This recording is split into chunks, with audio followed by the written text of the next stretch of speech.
duka kembali menyelimuti perairan Selat Bali. Kapal motor penumpang KMP Tunu Pratama Jaya, milik PT Pasca Dana Sundari, tenggelam saat berlayar dari Pelabuhan Ketapang, Banyuwangi menuju Pelabuhan Gilimanuk, Bali, pada Rabu malam, 2 Juli 2025. Mohon izin Komandan melaporkan untuk saat ini kondisi kapal posisi miring izin karena cuaca yang kurang bagus dan semua penumpang diperintah memakai pelampung. Demikian melaporkan Komandan.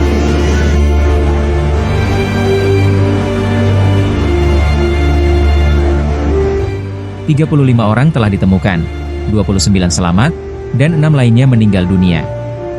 Hingga hari ini, proses pencarian terhadap puluhan korban hilang masih terus dilakukan. KMP Tunu Pratama Jaya meninggalkan Pelabuhan Ketapang pada pukul 22.56 waktu Indonesia Barat. Namun kapal tersebut tenggelam 1 jam kemudian, sekitar pukul 23.55 WIB di perairan Cekik, Gilimanuk, Selat Bali. Kapal ini membawa 53 penumpang dan 12 kru, serta memuat 22 kendaraan. Hingga kini, penyebab tenggelamnya kapal masih dalam investigasi. Namun dugaan sementara, kapal terbalik akibat gelombang tinggi yang mencapai 1,7 hingga 2,5 meter, seperti dilaporkan BMKG. Awal pertama kapal jalan berangkat ke Pelabuhan Gilimanuk, ombak itu memang udah arusnya besar. Kapal itu oleng. Setelah itu 30 menit berjalan itu material muatan dari kapal sendiri itu miring ke kiri. Semua tadinya masih bisa bolak-balik, Pak. Ujung-ujungnya pokoknya dalam tempo singkat 3 menit, nggak sampai 5 menit, kapal itu udah. Dugaan lain menyebutkan adanya kebocoran mesin dan blackout sesaat sebelum kapal tenggelam. Berdasarkan komunikasi darurat yang terdengar di channel 17 sekitar pukul 23.16 waktu Indonesia Barat. Basarnas Banyuwangi bersama TNI, Polri, KSOP, dan Kementerian Perhubungan kini fokus melakukan pencarian terhadap korban yang masih hilang.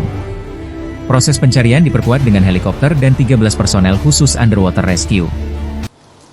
Update hasil operasi SAR sementara yang telah dilaksanakan oleh tim SAR gabungan, telah ditemukan korban selamat sebanyak 31 orang. Korban meninggal dunia 4 orang, sehingga yang masih dalam pencarian 30 orang. Saat ini identitas para korban masih dalam proses pendataan dan verifikasi oleh tim di lapangan yang bekerja sama dengan pihak DFI, Polri, Sah Bandar, dan instansi terkait. Sebagai informasi tambahan, saya sampaikan saat ini Basarnas juga menggerakkan pesawat helikopter Dopin AS365 Hotel Romeo 3606 menuju lokasi kejadian untuk melaksanakan observasi udara, pencarian visual, evakuasi serta koordinasi taktis dari udara. Basarnas juga memberangkatkan 13 personil BSG atau yang kita sebut Basarnas Special Group dengan kualifikasi khusus underwater rescue. Untuk kondisi di lapangan saat ini, informasi yang didapatkan dari BMKG dan hasil pengamatan secara visual, gelombang laut mencapai 2 sampai 2,5 meter. Angin dalam kondisi kencang dan juga arus laut tergolong kuat. Hari ini, dari data terakhir di Pusat Informasi Pelabuhan Ketapang data terbaru mencatat 35 orang telah ditemukan, terdiri dari 29 korban selamat, dan 6 orang meninggal dunia. 6 korban meninggal dunia telah berhasil diidentifikasi. Mereka adalah Fitri April Lestari, 33 tahun, dan putranya, Afnan Akial Mustafa, 3 tahun, warga Desa Tampo, Kecamatan Celuring, Banyuwangi. Elok Rumantini, 34 tahun, penjaga kantin asal Atenggang Belimbing, lingkungan Sri Tanjung, Kelurahan Temenggungan, Banyuwangi. Eko Sastrio, 51 tahun, dari lingkungan Sukowidi, Kelurahan Kelatak, Kecamatan Kalipuro, Banyuwangi. Cahyani, 45 tahun. Anang Suryono, warga Kademangan, Probolinggo. Seluruh jenazah korban akan segera diserahkan kepada pihak keluarga untuk proses pemakaman.